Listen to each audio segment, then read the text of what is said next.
নমস্কার বন্ধুরা, কেমন আছেন সবাই? আজকের রেসিপি খাসির মাংসের পাতলা ঝোল। প্রথমে দিয়ে দিচ্ছি টক দই। এখানে 70 গ্রাম মতো টক দই আছে।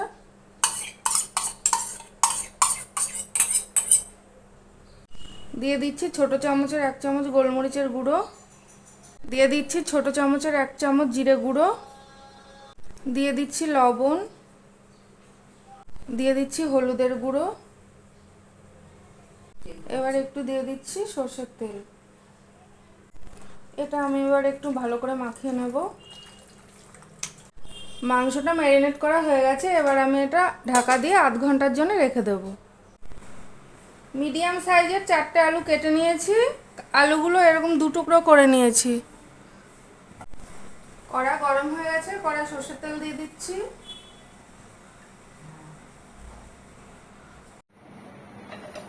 তেল গরম হয়ে গেছে, এবার আমি আলুটা ভেজে নেব। আলুটা দেওয়ার আগে একটুখানি লবণ দিয়ে নেব, তাহলে আর তেলটা ছিটকাবে না।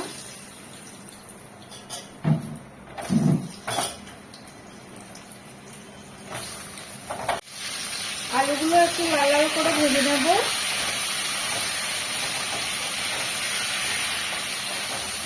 এরকম উল্টে পাল্টে নেড়ে চেড়ে আলুটা লাল লাল করে ভেজে নেব। আলুটা লাল লাল করে ভাজা হয়ে গেছে, এবার আমি তুলে নিচ্ছি। আলু ভেজে নেওয়া ওই তেলের মধ্যে আবার একটু তেল দিয়ে দিচ্ছি। 2 চামচ মতো আবারও একটু তেল দিয়ে দিলাম, সরষের তেল। এই তেলের মধ্যে আমি এবার গোটা গরম মশলা ফোড়ন দিয়ে দেব। দিয়ে দিচ্ছি গোটা গরম মশলা। একটু ভাজা ভাজা করে নেব। গোটা গরম মশলাটা নিজেদের পছন্দ মতো একটু কম বেশি করে দেবেন। মশলা ভাজা হয়ে গেছে, এবার আমি এতে দিয়ে দিচ্ছি গোটা জিরে, তেজপাতা আর 2টো শুকনো লঙ্কা। 1/2 টিস্পুন মতো গোটা জিরে আছে। মশলাটা একটু ভেজে নেব।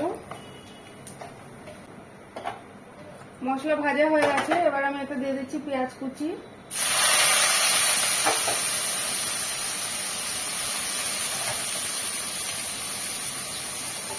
এখানে মিডিয়াম সাইজের 3টে পেঁয়াজ আছে। পেঁয়াজের মধ্যে দিয়ে দিচ্ছি একটু লবণ।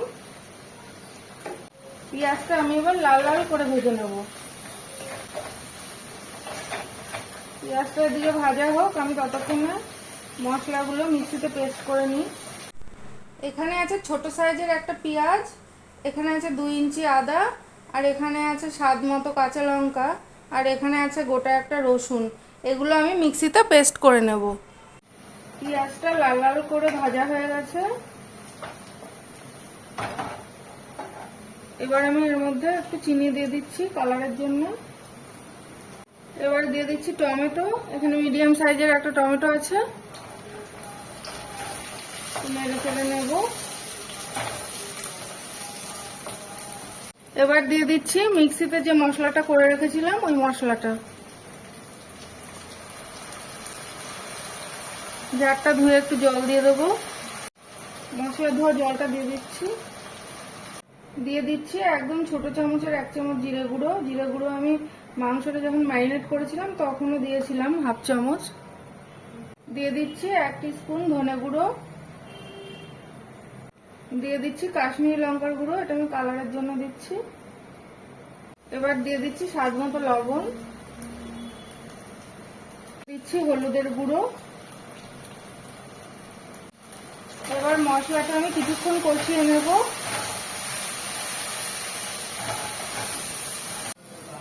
মশলাটা অর্ধেকটা কষানো হয়ে গেছে, এবার আমি মাংসটা দিয়ে দেব। বাকিটুকু মাংসের সাথেই আমি কষিয়ে নেব। ম্যারিনেট করে রাখা মাংসটা দিয়ে দিচ্ছি। এখানে 1 কেজি কিন্তু খাসির মাংস আছে।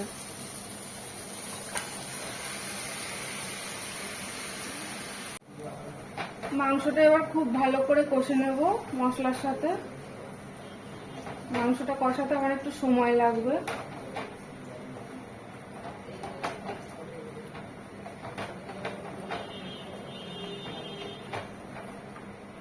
কিছুক্ষণ কষানো হলে মাংসটা আমি আবার ফিরে আসছি।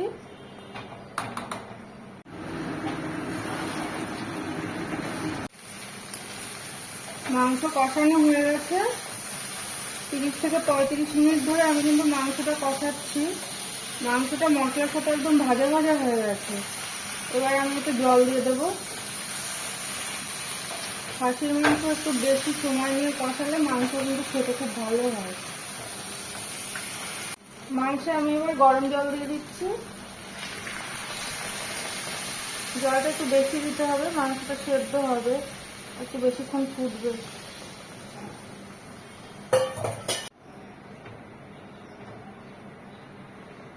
মাংসে আমি এবার একটু লবণ দিয়ে দেব। গরম জল দেওয়ার জন্য ঝোলটা এখনই ফুটে উঠেছে। আমি এবার একটু ঢাকা দিয়ে দেব। 10 মিনিটের জন্য একটু ঢাকা দিয়ে দিচ্ছি। গ্যাসের ফ্লেমটা মিডিয়ামে করে দেব।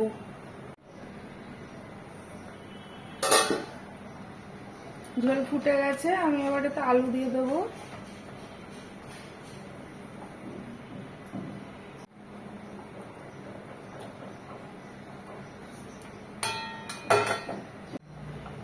আলুগুলো একটু তলায় দিয়ে দেবো। গ্যাসের ফ্লেমটা লোতে রেখে এটা আমি একটু 30 মিনিটের জন্য ঢাকা দিয়ে দিচ্ছি।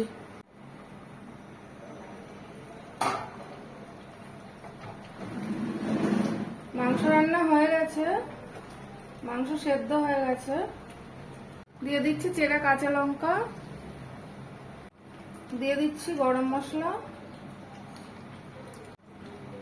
হাফ চামচ ঘি দিয়ে দিচ্ছি। ঘি গরম মশলা দিলাম। এবার একটুখানি 5 মিনিট ঢাকা দিয়ে রেখে দেবো, তারপর আমি পরিবেশন করব। আজ এইটুকুই, পরে আবার দেখা হবে অন্য কোনো ভিডিওর সাথে। ততক্ষণ ভালো থাকবেন, সুস্থ থাকবেন।